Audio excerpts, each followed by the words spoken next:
وہ خزائن جو ہزاروں سال سے مدفون تھے، اب میں دیتا ہوں اگر کوئی ملے امیدوار، کوئی ملے امیدوار۔ اعوذ باللہ من الشیطان الرجیم، بسم اللہ الرحمن الرحیم۔ ملفوظات سیدنا حضرت اقدس مسیح موعود علیہ السلام۔ دعا کے آداب۔ حضرت اقدس مسیح موعود علیہ السلام فرماتے ہیں، قرآن شریف کو پڑھو اور خدا سے کبھی نا امید نہ ہو۔ مومن خدا سے کبھی مایوس نہیں ہوتا۔ یہ کافروں کی عادت میں داخل ہے کہ وہ خدا تعالیٰ سے مایوس ہو جاتے ہیں۔ ہمارا خدا علی کل شیء قدیر خدا ہے۔ قرآن شریف کا ترجمہ بھی پڑھو اور نمازوں کو سنوار کر پڑھو اور اس کا مطلب بھی سمجھ لو، اپنی زبان میں بھی دعائیں کر لو۔ قرآن شریف کو ایک معمولی کتاب سمجھ کر نہ پڑھو، بلکہ اس کو خدا تعالیٰ کا کلام سمجھ کر پڑھو۔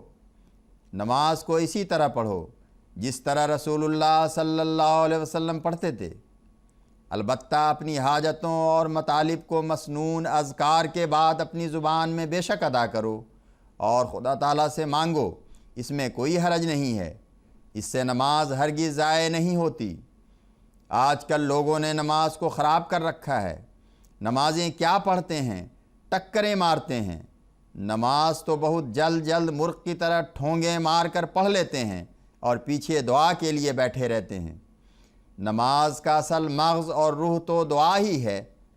نماز سے نکل کر دعا کرنے سے وہ اصل مطلب کہاں حاصل ہو سکتا ہے؟ ایک شخص بادشاہ کے دربار میں جاوے اور اس کو اپنا حال عرض کرنے کا موقع بھی ہو، لیکن وہ اس وقت تو کچھ نہ کہے، لیکن جب دربار سے باہر جاوے تو اپنی درخواست پیش کرے، اسے کیا فائدہ؟ ایسا ہی حال ان لوگوں کا ہے جو نماز میں خشوع و خضوع کے ساتھ دعائیں نہیں مانگتے۔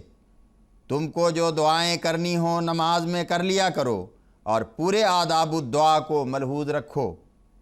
اللہ تعالیٰ نے قرآن شریف کے شروع ہی میں دعا سکھائی ہے اور اس کے ساتھ ہی دعا کے آداب بھی بتا دیے ہیں۔ سورہ فاتحہ کا نماز میں پڑھنا لازمی ہے اور یہ دعا ہی ہے جس سے صاف معلوم ہوتا ہے کہ اصل دعا نماز ہی میں ہوتی ہے۔ چنانچہ اس دعا کو اللہ تعالیٰ نے یوں سکھایا ہے، الحمدللہ رب العالمین الرحمن الرحیم، یعنی دعا سے پہلے یہ ضروری ہے کہ ہم اللہ تعالیٰ کی حمد و ثنا کی جاوے، جس سے اللہ تعالیٰ کے لیے روح میں ایک جوش اور محبت پیدا ہو۔ اس لیے فرمایا الحمدللہ ہے، سب تعریفیں اللہ ہی کے لیے ہیں، رب العالمین سب کو پیدا کرنے والا اور پالنے والا، الرحمن جو بلا عمل اور بن مانگے دینے والا ہے، الرحیم پھر عمل پر بھی بدلہ دیتا ہے، اس دنیا میں بھی اور آخرت میں بھی دیتا ہے، مالک یوم الدین ہر بدلہ اسی کے ہاتھ میں ہے، نیکی بدی سب کچھ اللہ تعالیٰ ہی کے ہاتھ میں ہے۔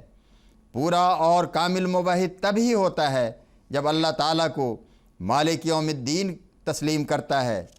دیکھو حکام کے سامنے جا کر ان کو سب کچھ تسلیم کر لینا یہ گناہ ہے اور اس سے شرک لازم آتا ہے، اس لحاظ سے کہ اللہ تعالیٰ نے ان کو حاکم بنایا ہے، ان کی اطاعت ضروری ہے، مگر ان کو خدا ہرگز نہ بناؤ۔ انسان کا حق انسان کو اور خدا تعالیٰ کا حق خدا تعالیٰ کو دو۔ پھر یہ کہو ایاک نعبد و ایاک نستعین، ہم تیری ہی عبادت کرتے ہیں اور ہم تجھ سے ہی مدد مانگتے ہیں۔ اہدنا الصراط المستقیم، ہم کو سیدھی راہ دکھا، یعنی ان لوگوں کی راہ جن پر تو نے انعام کیے، اور وہ نبیوں، صدیقوں، شہیدوں اور صالحین کا گروہ ہے۔ اس دعا میں ان تمام گروہوں کے فضل اور انعام کو مانگا گیا ہے۔ ان لوگوں کی راہ سے بچا جن پر تیرا غضب ہوا اور جو گمراہ ہوئے۔ غرض یہ مختصر طور پر سورہ فاتحہ کا ترجمہ ہے۔ اسی طرح پر سمجھ کر ساری نماز کا ترجمہ پڑھ لو اور پھر اسی مطلب کو سمجھ کر نماز پڑھو۔ طرح طرح کے حرف رٹ لینے سے کچھ فائدہ نہیں۔ یہ یقیناً سمجھو کہ آدمی میں سچی توحید آ ہی نہیں سکتی جب تک وہ نماز کو طوطے کی طرح پڑھتا ہے۔ روح پر وہ اثر نہیں پڑتا اور ٹھوکر نہیں لگتی جو اس کو کمال کے درجہ تک پہنچاتی ہے۔ عقیدہ بھی یہی رکھو کہ خدا تعالیٰ کا کوئی ثانی اور ند نہیں ہے، اور اپنے عمل سے بھی یہی ثابت کر کے دکھاؤ۔ اللہم صلی علی محمد وآل محمد وبارک وسلم انکا حمید مجید۔